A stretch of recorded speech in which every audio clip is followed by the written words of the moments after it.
ہماری بادنوشی پر فرشتے رشک کرتے ہیں، کسی کے سنگ در کو چومنا مخمور ہو جانا۔ وقال النبي صلى الله تعالى عليه وسلم: كل مولود يولد على الفطرة فأبواه يهودانه أو يمجسانه أو ينصرانه أو كما قال عليه الصلاة والسلام. صدق الله مولانا العظيم وصدق رسوله النبي الكريم، ونحن على ذلك لمن الشاهدين والشاكرين والحمد لله رب العالمين. پھنس گئے دام میں جس وقت سے گلشن چھوڑا، پھنس گئے دام میں جس وقت سے گلشن چھوڑا، نکہتے گل نہ ملی جب سے نشیمن چھوڑا. ہم کہیں کے نہ رہے عزت باری کی قسم، ہم کہیں کے نہ رہے عزت باری کی قسم، جب سے اللہ کے محبوب کا دامن چھوڑا. جب سر میں ہوائیں طاعت تھی، سرسبز شجر امید کا تھا، جب سرسریاں چلنے لگی، اس پیڑ نے پھلنا چھوڑ دیا. اللہ کی راہیں اب بھی کھلی ہیں، اللہ کی راہیں اب بھی کھلی ہیں، آثار نشاں سب قائم ہیں. اللہ کے بندوں نے لیکن اس راہ میں چلنا چھوڑ دیا. درود شریف پڑھ لیجئے. اللہم صلی علی سیدنا حبیبنا و شفیعنا کریمنا مولانا محمد بارک وسلم صلاۃ دائما ابدا علی حبیبک خیر الخلق کلہم. میرے بھائیوں، بزرگوں اور دوستوں، اللہ جل جلالہ و نوالہ کا بے انتہا کرم اور احسان ہے کہ اس نے ہمیں اور آپ کو عصر کی نماز با جماعت ادا کرنے کی توفیق نصیب فرمائی. میں نے آپ حضرات کے سامنے قرآن حکیم کی چند آیات اور اللہ کے پیارے نبی خاتم الانبیاء حضرت محمد مصطفیٰ صلی اللہ علیہ وسلم کا ایک ارشاد نقل کیا ہے. یہ قرآن کی آیت بھی مجھے اسی وقت ذہن میں آئی اور یہ حدیث بھی ذہن میں آئی، چونکہ یہاں مکتب چلتا ہے، مدرسے کا مکتب ہے آپ کا کھڑگاؤں ماشاءاللہ.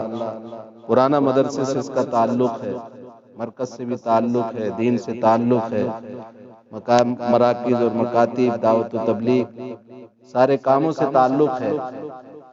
اس لیے قابل مبارکباد ہے آپ حضرات کہ اللہ تعالیٰ نے آپ کو یہ مکتب چلانے کی توفیق نصیب فرمائی. کتنے دیہات ہمارے ایسے ہیں جو مکاتب سے خالی. قرآن کریم کی جو آیت میں نے آپ کے سامنے پڑھی ہے، اس آیت کریمہ میں اسی طرف توجہ دلائی گئی.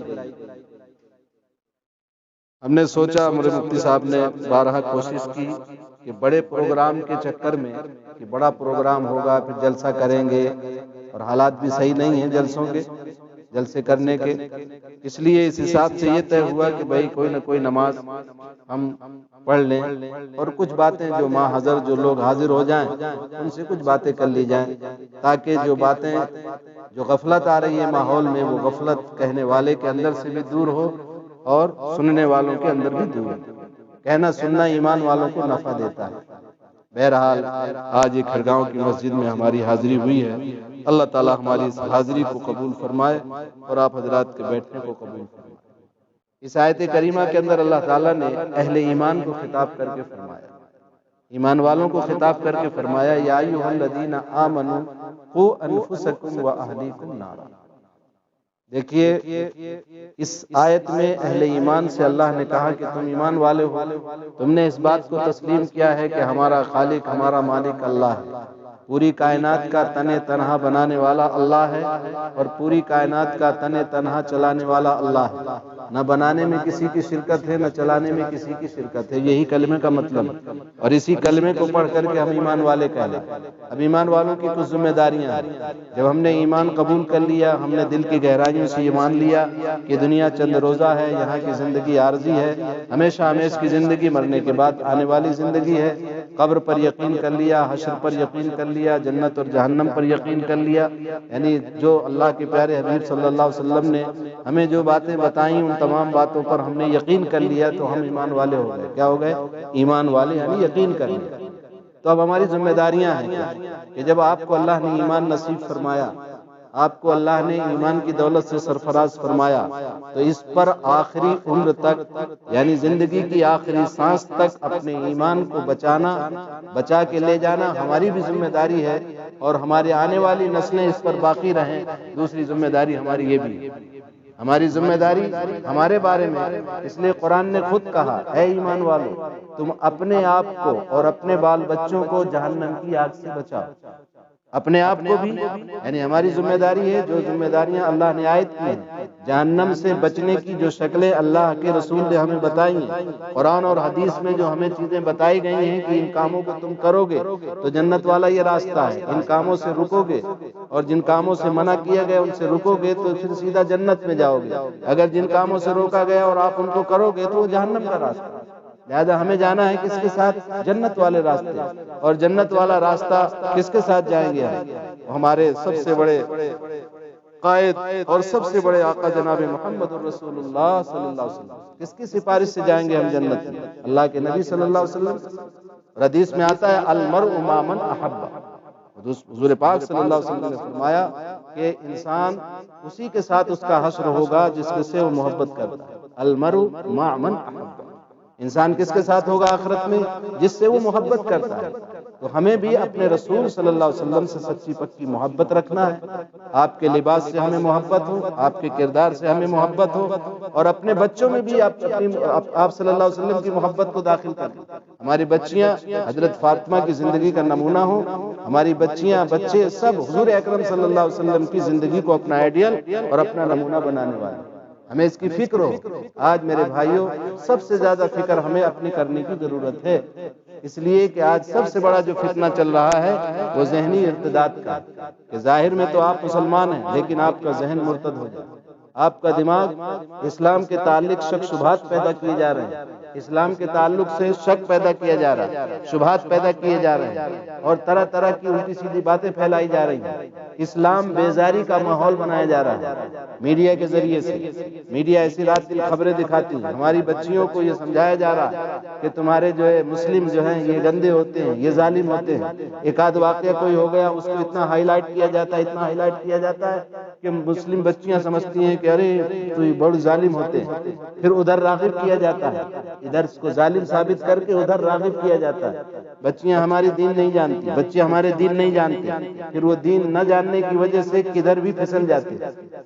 یہ غلطیاں ہو رہی ہیں، آپ دیکھ رہے ہو گاؤں گاؤں غلطیاں ہو رہی ہیں، شہروں میں غلطیاں ہو رہی ہیں، لوگ کالج میں پڑھا رہے ہیں، اسکولوں میں جا رہی ہیں بچیاں، ہمارے بچے جا رہے ہیں، لیکن اسلام کے تئیں نفرت پھیلائی جا رہی ہے، اس کا اثر ہمارے بچوں میں آ رہا ہے۔ تو سب سے پہلے ہماری ذمہ داری ہے، اور سب سے بڑا سبق جو ہے ماں باپ، سب سے بڑا سبق کون سا ہے بھائی؟ ماں باپ ہے۔ ماں باپ جیسا کریں گے ویسے ان کی اولاد نقل کرے گی۔ اگر ہمارے گھر کا ماحول اچھا ہے تو اسکول کا ماحول کچھ بھی اثر نہیں کرے گا۔ اگر ہمارے گھر میں بھی نیل ہے، گھر میں تعلیم نہیں ہو رہی ہے، یہ جماعتوں کے ذریعے سے، اس لیے کہا جا رہا ہے کہ اپنے کو جماعتوں سے جوڑ لو۔ اس وقت اگر فتنے سے بچنا ہے تو ہمارے بالغ مردوں کو جماعتوں سے جوڑو، چھوٹے بچوں کو مدارس سے جوڑو، مکاتب اور مدارس سے اور دعوت و تبلیغ سے جڑ کر ہی فتنے سے ہم دور رہ سکتے ہیں۔ فتنے کا واحد راستہ ہے خانقاہوں سے جڑیں، اللہ والوں سے جڑیں، بزرگوں سے جڑیں، اپنا تعلق پیدا کریں، اپنے دل کو بنانے کی محنت کریں، اس لیے کہ جب دل بنا ہوگا تو بنا ہوا دل جو ہے دنیا کے کسی بھی گوشے میں جائے گا تو اس کو کوئی خراب نہیں کر سکتا، اور اگر بگڑا ہوا دل ہے تو کسی کا بھی اثر قبول کر لے۔ اس لیے میرے بھائیو بزرگوں دوستو، اللہ تعالیٰ نے اس آیت کریمہ کے اندر فرمایا یا ایھا الذین آمنوا قوا انفسکم واہلیکم نارا، اے ایمان والو تم اپنے آپ کو اور اپنے اہل و عیال کو، اپنے بچوں اپنی بچیوں کو جہنم کی آگ سے بچاؤ۔ کیسے بچیں گے؟ اسلام کی بنیاد پر بچانے کے لیے اسلام کی بنیاد ہے کیا بھئی؟ اسلام کی بنیاد 5 چیزوں پر ہے۔ بنی الاسلام علی 5، یہ مکتب میں مولوی صاحب پڑھاتے ہیں، حافظ صاحب پڑھاتے ہیں، یہ بچوں کو سکھایا جائے گا بنیادی چیز۔ اسلام ہی ہمارا ضامن ہے جہنم سے بچانے کا۔ اگر اسلام زندگی میں ہے، ایمان زندگی میں ہے، اور اسلام کامل کے ساتھ ہماری موت ہوئی تو ہم جہنم سے بچ کے دنیا سے جائیں گے، ہماری اولاد بھی جہنم کی آگ سے بچے گی، جنت کا راستہ اس کے لیے آسان ہوگا۔ اور اس کے لیے ہماری ذمہ داری ہے کہ ہم بنیادی چیزیں اپنے بچوں کو بھی بتائیں اور ہم کو بھی معلوم ہونا چاہیے۔ کیا ہے بنیادی چیزیں؟ بنی الاسلام علی 5، اللہ کے نبی صلی اللہ علیہ وسلم نے فرمایا اسلام کی بنیاد 5 چیزوں پر ہے۔ موٹی موٹی باتیں بچیوں کو بتاتے ہیں نا، آپ بچوں کو بتاتے ہیں، ہمیں بھی معلوم ہونا چاہیے، گھر کی تعلیم میں یہ ساری چیزیں بتائی جاتی ہیں۔ 5 چیزوں پر اسلام کی بنیاد ہے: شہادت اللہ الہ الا اللہ، لا الہ الا اللہ محمد الرسول اللہ کی شہادت دے، وہ اقام الصلاۃ، ہم نے شہادت دے دیا، مان لیا، ایگریمنٹ کر لیا کہ ہمارا اللہ خالق اور مالک ہے، اس کے سوا کوئی پوجا کے لائق نہیں، اس کے سوا کوئی عبادت کے لائق نہیں، اور محمد الرسول اللہ کے ذریعے سے ہم نے یہ مان لیا کہ ہمارے جتنے بھی طریقے ہیں، ہمارے رسم و رواج، گاؤں کے ہوں، ہمارے ہوں، گھر کے ہوں، چودھری ہوں، کسی کے بھی رواج ہوں، سب میں ناکامی ہے۔ کامیابی اور کامرانی کس میں ہے؟ جو طریقہ ہمارے آقا جناب محمد رسول اللہ صلی اللہ علیہ وسلم نے ہمیں بتایا۔ اسی کو ایک شاعر نے کہا، ایک راہ کے علاوہ ہر راہ پر خطر ہے، ایک راہ کے علاوہ ہر راہ پر خطر ہے، جس پر چلے تھے سرور وہی راہ معتبر۔ اس لیے اس کا ہمیں پکا یقین ہے، جب پکا یقین ہو جائے گا تو دنیا کی کوئی رسم ہمارے گھر میں داخل نہیں ہوگی، کیونکہ ہماری بنیاد ہوگی لا الہ الا اللہ محمد رسول اللہ۔ پھر اس کو باقی رکھنے کے لیے، یہ تو اقرار کر لیا آپ نے، اس غلامی کا اقرار آپ کے دل و دماغ میں ہمیشہ تازہ رہے، تو اس کے لیے اظہار غلامی کو اللہ نے ضروری قرار دیا کہ اظہار غلامی کیسے کریں؟ بھئی کسی بادشاہ کے ہم نے اقرار کیا کہ صاحب ہم مانتے ہیں آپ، تو ماننے کے لیے کچھ علامتیں ہوتی ہیں نا۔ ہر سرکار چاہتی ہے کہ فوراً جو ہے دیش دروہی کا مقدمہ دائر ہو جاتا ہے، اگر ان کے اصول اور دیش کے خلاف، اگر قانون کے خلاف اگر آدمی نے عمل کیا تو دیش دروہی ہو جاتا ہے، تو دیش دروہی ہو جاتا ہے، ایسے اسلام دروہی ہو جائے گا اگر اسلام کے خلاف چلے گا۔ تو اس نے جو یہ اقرار کر لیا کہ لا الہ الا اللہ محمد الرسول اللہ، اللہ کے سوا کوئی عبادت کے لائق نہیں، تو جب لائق نہیں ہے تو عبادت تو کر کے بتاؤ۔ تو اس کی سب سے بڑی عبادت کیا ہے؟ اقام الصلاۃ، دوسرا نمبر پہ ہے نماز کا قائم کرنا۔ کلمے کے بعد ہمیں سکھانا ہے، اپنے آپ کو بھی سیکھنا ہے اور بچوں کو بھی سکھانا ہے، اقام الصلاۃ، نماز کو قائم کرنا۔ کتنے وقت کی نماز ہوئی؟ 5 وقت۔ 5 وقت کی نماز فرض ہے، ہر مسلمان بالغ مرد عورت پر 5 وقت کی نماز فرض ہے، وإقام الصلاۃ وإیتاء الزکوٰۃ، زکوٰۃ دینا۔ زکوٰۃ ہر ایک پر نہیں ہے، زکوٰۃ کی 2 شکلیں ہیں، ایک مال کی زکوٰۃ اور ایک غلے کی زکوٰۃ، تو وہ تو پیداوار سے، اس میں کوئی مالدار اور غریب کی اس میں کوئی تخصیص نہیں ہے، کوئی تخصیص نہیں کہ مالدار نہیں دے گا غریب دے گا، یا غریب نہیں دے گا مالدار دے گا۔ جس کے پاس بھی کھیت ہے یا کھیتی میں جو بھی پیدا ہو رہا ہے تو اس کے لیے جو عشری زمین ہے اس پر عشر نکالا جائے گا، تو آپ حضرات طویل بحث سے معلوم کر سکتے ہیں۔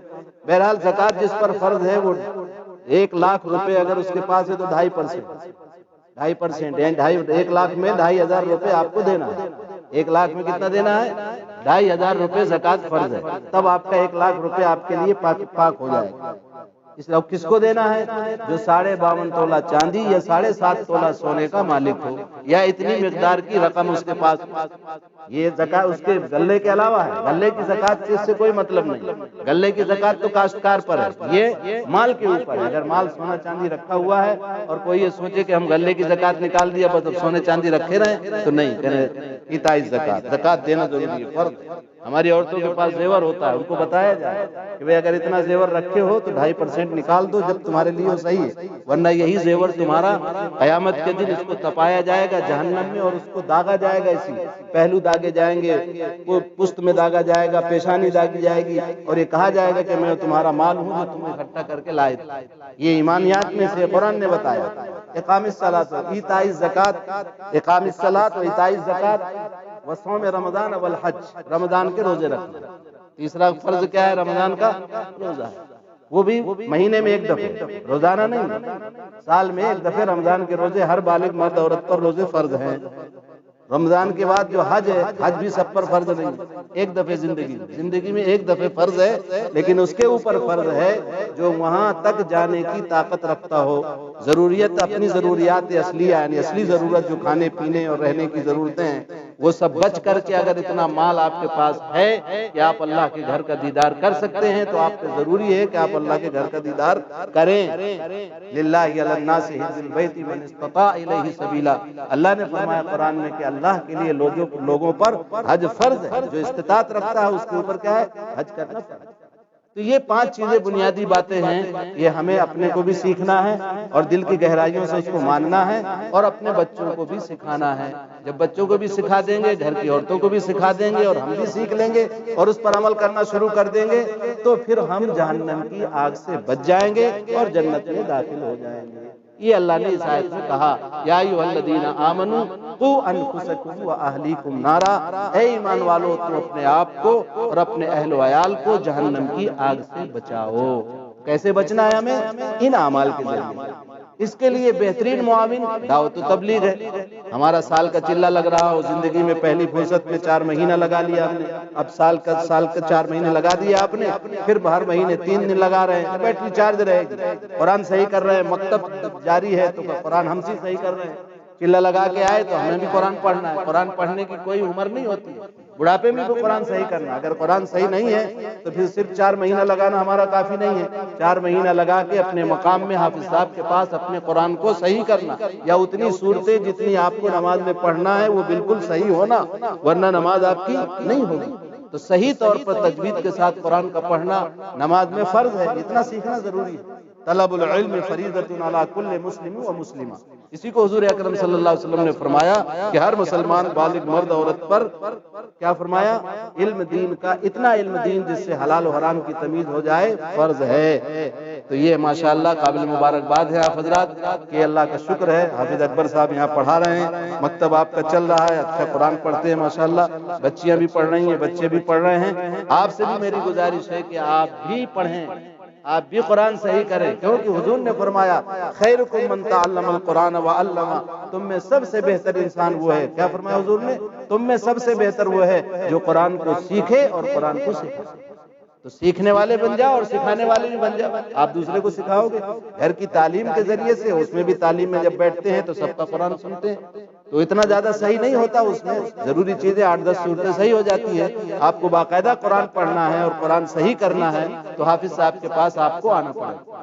ہاں آنا پڑے گا نا، سرپنچ صاحب کو بھی سیکھنا پڑے گا، سب کو سیکھنا ہے، دادا بھی سیکھیں اور بیٹا بھی سیکھے اور پوتا بھی سیکھے، کیوں؟ تاکہ قرآن سیکھتے سیکھتے دنیا سے جائے۔ اللہ کے ہاں قرآن سیکھتے سیکھتے جب دنیا سے ہم جا رہے ہوں تو اللہ کو بڑا پیار آ رہا ہو کہ یہ میرا بندہ آ رہا ہے، میرے کلام سے بڑی محبت تھی اور میرے کلام کو سیکھتے سیکھتے آیا، اور یہ قرآن جس کو سیکھنے کی اس نے کوشش کی وہ قبر میں سفارش بن کے کھڑا ہوگا کہ اے فرشتوں دور رہنا، یہ قرآن کو مجھے بہت اچھی طرح پڑھتا تھا، مجھ سے محبت کرتا تھا۔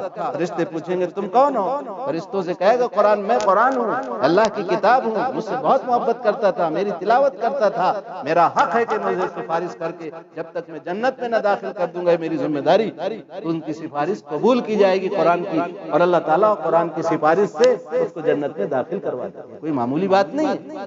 قرآن جو پڑھا جا رہا ہے، یہ بچہ پڑھا رہا ہے ماشاءاللہ، آپ کے بچے جو قرآن پڑھ رہے ہیں، کوئی معمولی بات نہیں ہے۔ ایک رسم سمجھ کے نہیں کہ چونکہ ہم مسلمان ہیں تو قرآن بھی پڑھنا چاہیے، نہیں، قرآن ہی پڑھنا چاہیے، قرآن بھی نہیں، قرآن ہی پڑھنا چاہیے، ہمارا سیوا، ہماری ذمہ داری ہے۔ ہم بھوکے رہ سکتے ہیں، پیاسے رہ سکتے ہیں، لیکن بغیر قرآن اور بغیر تعلیم کے نہیں رہ سکتے۔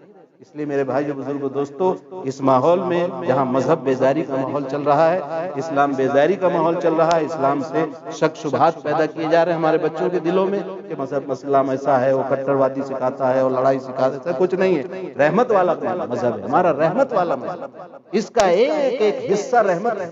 پڑوسی کے حقوق، آپس کے بھائی چارگی کے حقوق، میاں بیوی کے حقوق، بچوں کے حقوق، جتنے حقوق اسلام نے بتائے ہیں، دنیا میں انسانیت کے کوئی حقوق اس طرح نہیں بتاتا، ہمیں اس کی معلومات ہونی چاہیے۔ اس لیے ہمارے آقا صلی اللہ علیہ وسلم رحمت للعالمین ہیں، آپ نے سارے عالم کے لیے رحمت والے قانون لے کر آپ تشریف لائے ہیں، اور ہمیں بھی اپنی زندگی سے رحمت ثابت کریں۔ ہم پڑوسیوں کے لیے رحمت ہوں، اپنے گھر کے لیے رحمت ہوں، ہمارے بچوں کے لیے رحمت ہوں، اپنے گھر کے بچیوں کے لیے رحمت ہوں، ہم وہ نمونہ پیش کریں جو ہمارے آقا جناب محمد رسول اللہ صلی اللہ علیہ وسلم نے ہمیں بتایا۔ حدیث میں نے پڑھی تھی، اس کا ترجمہ کر کے میں اپنی بات ختم کر دیتا ہوں، کیونکہ ماں باپ کی زندگی کا اثر بچوں کے اوپر پڑتا ہے۔ بچوں کے سب سے بڑے مدرس کون ہے؟ ماں باپ۔ فرمایا کل مولود یولد علی الفطرہ، ہر بچہ فطرت اسلام پر پیدا ہوتا ہے، ہر بچہ جو پیدا ہونے والا جو ہے فطرت اسلام سے پیدا ہوتا ہے۔ اس کے والدین چاہے اسے یہودی بنا دیں، چاہے نصرانی بنا دیں، چاہے مجوسی بنا دیں۔ کوئی نصرانی مجوسی بناتا ہے کیا؟ تو شراح حدیث میں، حدیث کی تشریح کرنے والوں نے فرمایا کہ بھائی بنانے کا مطلب یہ کہ اگر وہ یہودی والی زندگی گزارے گا تو بچے یہودی ہو جائیں گے، اگر وہ غیروں کا طریقہ اختیار کرے گا تو غیروں کے طریقے پر والا بن جائے گا، اسلامی طریقہ اختیار کرے گا تو اسلامی طریقہ، وہ غصہ والا طریقہ اختیار کرے گا تو بچہ غصہ والا طریقہ اختیار کرے گا، وہ محبت والا طرز اختیار کرے گا تو بچہ اس کو دیکھ کے محبت والا طرز اختیار۔ بچے تو نقال ہوتے ہیں، ماں باپ کے کیا ہوتے ہیں؟ نقال ہوتے ہیں۔ اس لیے ہماری اور آپ کی ذمہ داری ہے اپنے گھر کی زندگی کو اچھا بنائیں، اپنے معاشرت کو اچھی بنائیں، گھر میں پیار محبت کا ماحول پیدا کریں، اپنے بچوں سے بھی محبت سے پیش آئیں، سختی سے پیش آنے کی ضرورت نہیں ہے، پیار محبت کے ساتھ اپنی جوان بچیوں کو بیٹھا کے ان کو بھی پیار محبت سے سمجھائیں، ان سے پیار سے بات کریں۔ بعض ماں باپ کو دیکھا کہ اپنے اولاد سے بس ٹیڑھے رہتے ہیں، اس کا بہت نقصان ہوتا ہے۔ اللہ تعالی ہمیں محبت والے پیغام کو جناب محمد رسول اللہ صلی اللہ علیہ وسلم کے طریقے کے مطابق عمل کر کے اپنی زندگی، معاشرت، اپنی گھر کی زندگی کو اچھا بنانے کی اور اپنے بچوں کو بھی اچھی زندگی دینے کی توفیق نصیب فرمائے۔ اچھی زندگی جب ان کے سامنے ہم پیش کریں گے تو اچھی زندگی کو ہمارا نمونہ بنائیں گے، ہم کو نمونہ بنائیں گے، اور انشاءاللہ وہ بھی جہنم کی آگ سے بچیں گے اور ہم بھی جہنم کی آگ سے بچیں گے۔ اللہ تعالی ہم سب کو، آپ کو، پوری امت اسلامیہ کو جہنم کی آگ سے بچنے کی توفیق نصیب فرمائے اور ہم سب کا جنت الفردوس میں داخلہ نصیب فرمائے۔